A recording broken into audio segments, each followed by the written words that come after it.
ओम शांति। तुम देह अभिमान का द्वार बंद कर दो तो माया के तूफान आना बंद हो जाएंगे। বাবা বলেন, বাচ্চারা, তোমরা দেহ অভিমানের দরজা বা দ্বার বন্ধ করে দাও, তাহলে মায়ার তুফান আসা বন্ধ হয়ে যাবে। जिन बच्चों की विशाल बुद्धि है उनकी निशानी सुनाओ। যে বাচ্চাদের বিশাল বুদ্ধি তাদের নিদর্শন বলো। उन्हें सारा दिन सर्विस के ही ख्यालात चलते रहेंगे। वह सर्विस के बिगड़ रह नहीं सकते। उनकी बुद्धि में रहेगा कि कैसे सारे विश्व में घेराव डाल सबको पतित से पावन बनाए। वह विश्व को दुख धाम से सुख धाम बनाने की सेवा करते रहेंगे। वह बहुतों को आप समान बनाते रहेंगे। বাবা বলেন যে বিশাল বুদ্ধি বাচ্চাদের নিশানে তাদের সারা দিন সেবার খেয়াল চলতে থাকবে। তারা সেবা ছাড়া থাকতে পারবে না। তাদের বুদ্ধিতে থাকবে যে কিভাবে সম্পূর্ণ বিশ্বের চতুর্দিকে সকল আত্মাকে পতিত থেকে পবিত্র করব। তারা বিশ্বকে দুঃখধাম থেকে সুখধাম বানানোর সেবা করতে থাকবে। তারা অনেক আত্মাকে নিজের সমান বানাতে থাকবে। এই সব কিছু সফলতা প্রাপ্ত করার জন্য বাবা বাচ্চাদেরকে বলেন যে তোমরা নিজেকে আত্মা মনে করে বাবাকে স্মরণ করো, তাহলে তোমাদের সব দুঃখ সর্বদায়ের জন্য দূর হয়ে যাবে। নিজেকে আত্মা মনে করে সকল আত্মাকে ভাই ভাইয়ের দৃষ্টিতে দেখো, তাহলে দেহের দৃষ্টি বৃত্তির পরিবর্তন হয়ে যাবে।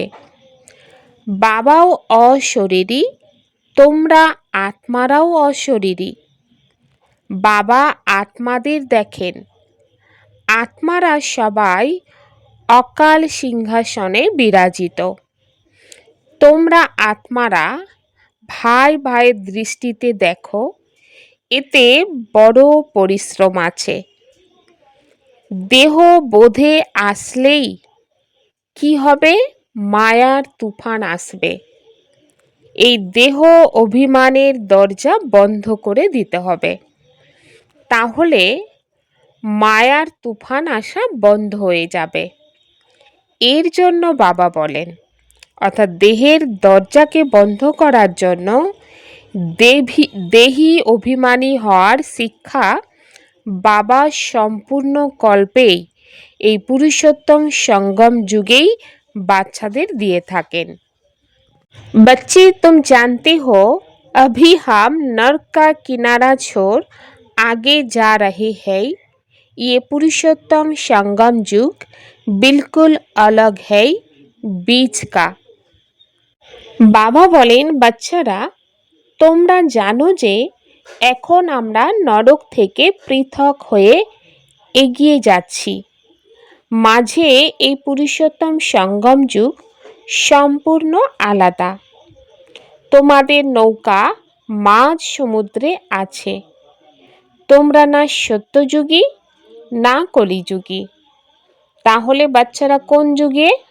তো বাবা বলেন, তোমরা হলে পুরুষোত্তম সঙ্গম যুগী এবং সর্ব উত্তম ব্রাহ্মণ। তোমরা সঙ্গম যুগ হলো ব্রাহ্মণদের। ব্রাহ্মণরা হলো শিখা। এ হলো ব্রাহ্মণদের খুব ছোট্ট একটা যুগ। এই যুগ এক জন্মের জন্য হয়। এ হলো তোমাদের খুশির যুগ। তো কোন বিষয়ে খুশি? ভগবান আমাদের পড়ান। তো এই বিষয়ে বাচ্চাদের খুশি থাকে। এমন ছাত্রদের কত খুশি হবে। তোমাদের বুদ্ধিতে এখন সম্পূর্ণ চক্রের জ্ঞান আছে। এখন আমরাই সেই ব্রাহ্মণ, এরপর আমরাই সেই দেবতা হব। প্রথমে আমরা আমাদের সেই মিষ্টি ঘরে যাব। তো মিষ্টি ঘর কোথায়?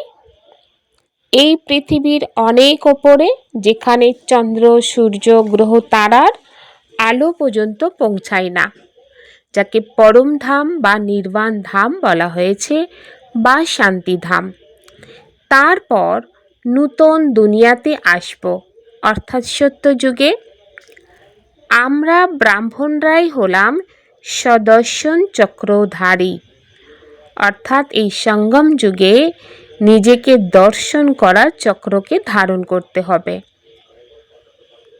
বাবা বলেন, তোমরা ব্রাহ্মণ বাচ্চারাই এই বিরাট রূপকে জানো। তোমাদের বুদ্ধিতে সারা দিন এই কথার মন্থন হওয়া উচিত। বাবা বলেন, বাচ্চারা, তোমাদের এই সঙ্গম যুগে খুব সুন্দর পরিবার, তাই তোমাদের প্রত্যেককেই খুব সুন্দর হতে হবে। বাবাও মিষ্টি, তাই তিনি বাচ্চাদের তেমনই, অর্থাৎ মিষ্টি বানান। কখনো কারোর ওপর রাগ করা উচিত নয়। তোমরা মন, বচন এবং কর্মে কাউকে দুঃখ দেবে না। বাবা কখনোই কাউকে দুঃখ দেন না। তোমরা যত বাবাকে স্মরণ করবে, ততই মিষ্টি হতে থাকবে। ব্যাস, এই স্মরণেই তোমাদের নৌকা পার হয়ে যাবে। এ হলো স্মরণের যাত্রা। এই স্মরণ করতে করতেই তোমাদের ভায়া শান্তিধাম হয়ে সুখধামে যেতে হবে। তাই বাবা এসেছেন বাচ্চাদের সর্বদাই সুখী বানাতে। भूतों को भगाने की युक्ति बाप बतलाते हैं। मुझे याद करो तो ये भूत निकलते जाएंगे। कोई भी भूत को साथ में नहीं ले जाओ। कोई में भूत हो तो यहाँ ही मेरे पास छोड़ जाओ। तुम कहते ही हो, बाबा आकर हमारे भूतों को निकाल पतित से पावन बनाओ। বাবা বলেন, কোনো ভূতকেই সাথে নিয়ে যেও না। কারোর মধ্যে যদি ভূত থাকে, তাহলে এখানেই আমার কাছে রেখে যাও। তোমরা তো বলোই, বাবা তুমি এসে আমাদের ভূতকে দূর করে পতিত থেকে পবিত্র করো। তাই বাবাও তোমাদের কত ফুলের মতো তৈরি করেন। বাবা আর দাদা দুজন মিলে তোমাদের শৃঙ্গার করেন। মাতা পিতাই তো বাচ্চাদের শৃঙ্গার করে। তো বাবা হলেন বিশ্বপিতা, আর ইনি হলেন হদের পিতা। তো বাবা এই কারণে বাচ্চাদের বলেন যে নিজেরা খুব ভালোবেসে চলতে হবে নিজেদেরকে, এবং সব বিকারের দান করে দিতে হবে। সব বিকারকে দান করলে তবেই জীবনে যে গ্রহণ লেগে আছে, সেই গ্রহণ থেকে মুক্ত হতে পারবে। এখানে কোনো বাহানা ইত্যাদির কোনো কথাই নেই। প্রেমের মাধ্যমে তোমরা যে কোনো ব্যক্তিকেই বশ করতে পারো। তোমরা ভালোবেসে বোঝাও। ভালোবাসা খুব মিষ্টি জিনিস। বাঘ, হাতি এবং অন্য জানোয়ারদের মানব প্রেমের মাধ্যমে বশ করে নেয়। এরা তো তবুও আসুরি মনুষ্য। তোমরা তো এখন দেবতা তৈরি হচ্ছ, তাই তোমাদের দৈবিক গুণ ধারণ করে খুব খুব মিষ্টি হতে হবে। একে অপরকে ভাই ভাই বা ভাই বোনের দৃষ্টিতে দেখো।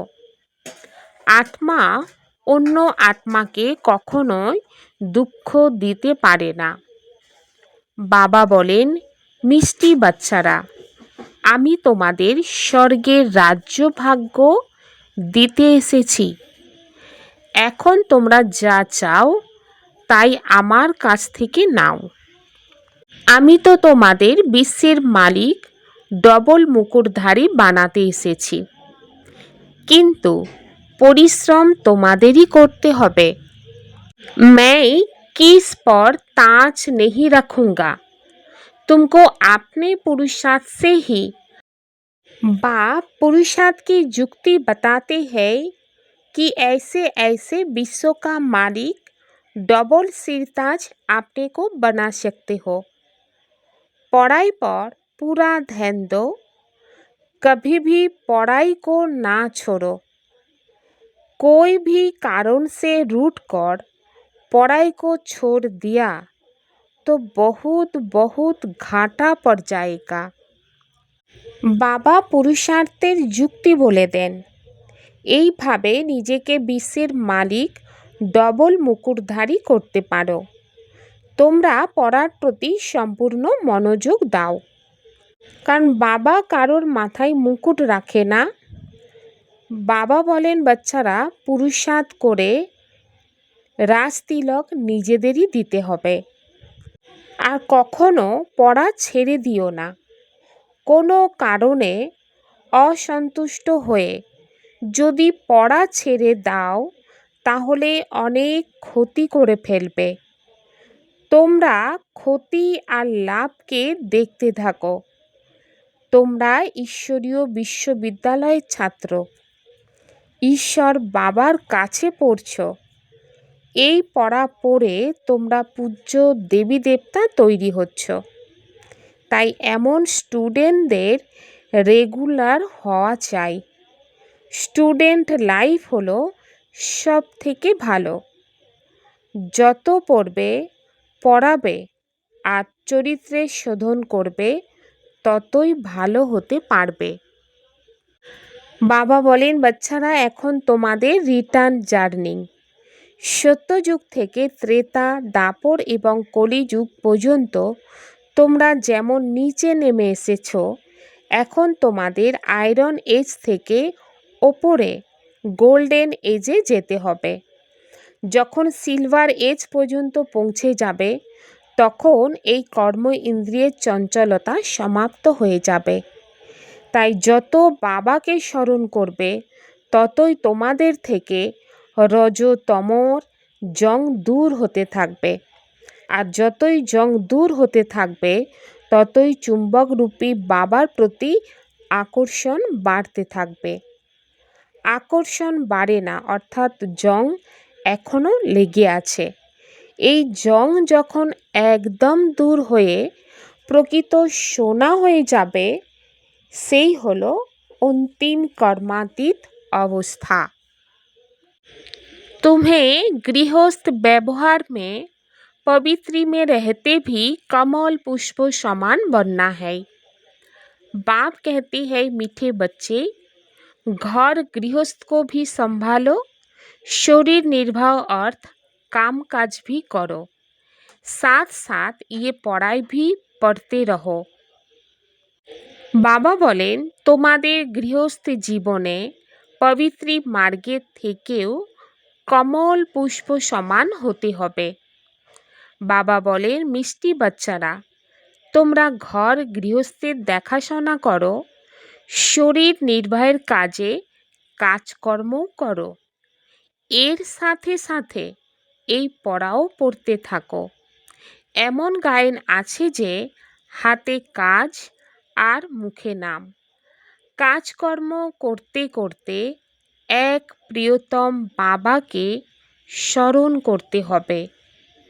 তোমরা হলে অর্ধেক কল্পের প্রেমিকা।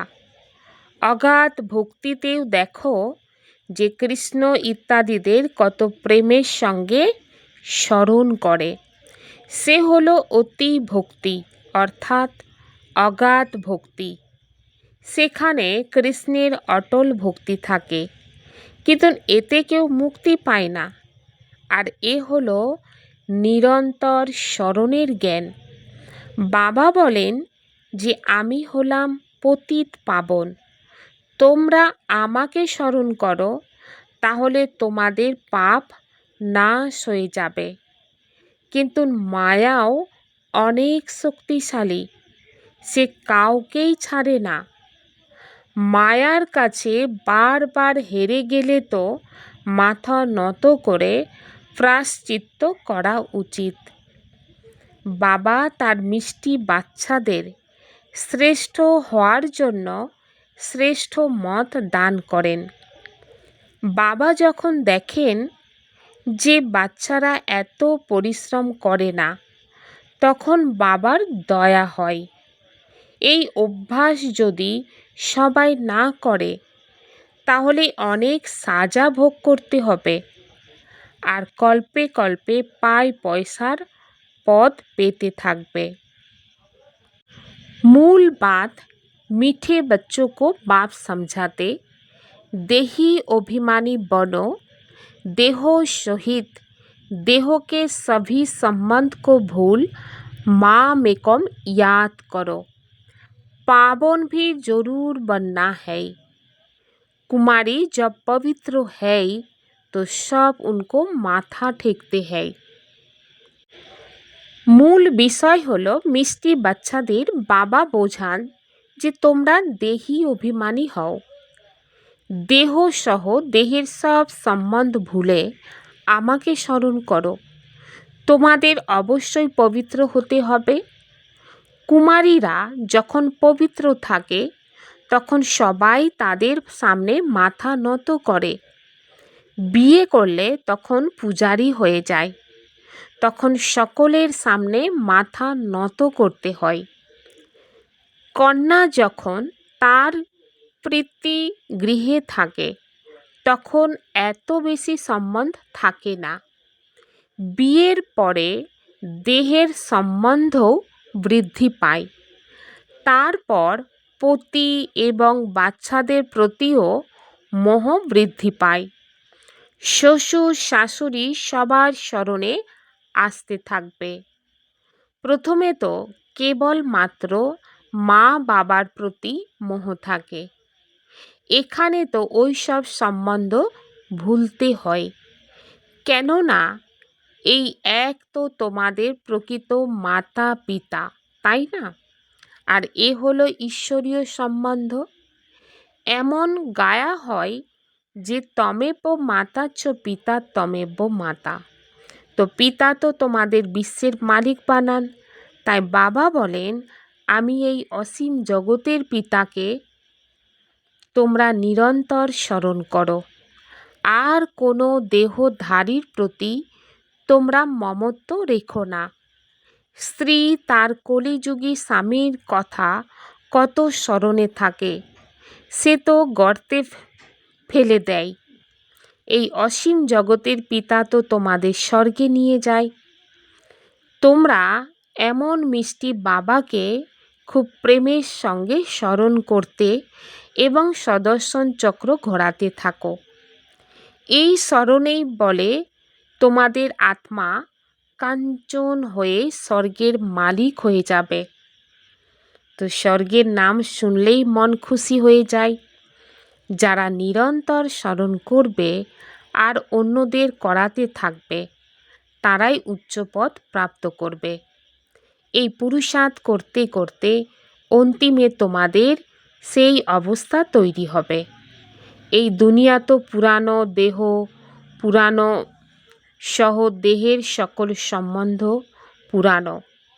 সেই সব কিছু থেকে বুদ্ধিযোগকে দূর করে এক বাবার সঙ্গেই জুড়তে হবে, যাতে অন্তিমকালেই এক বাবার স্মরণ থাকে। আর অন্য কোনো সম্বন্ধ যদি স্মরণে থাকে, তাহলে তখন অন্তিম সময়ে সেই স্মরণে এসে যাবে আর পথ ভ্রষ্ট হয়ে যাবে। अपने आप से प्रण करना है कि हम अपना टाइम वेस्ट नहीं करेंगे, संगम का हर पल सफल करेंगे। हम बाबा को कभी नहीं भूलेंगे, स्कॉलरशिप लेकर ही रहेंगे। নিজের কাছে প্রতিজ্ঞা করতে হবে যে আমরা নিজের সময় নষ্ট করব না, সঙ্গমের প্রতি মুহূর্ত সফল করব। আমরা বাবাকে কখনোই ভুলে যাব না, স্কলারशिप নেব। सदा स्मृति रहे कि अभी हमारी वानप्रस्थ अवस्था है, पाँव नर्क तरफ सिर स्वर्ग तरफ है। बाजोली को याद कर अथाओ खुशी में रहना है, देही अभिमानी बनने की मेहनत करनी है।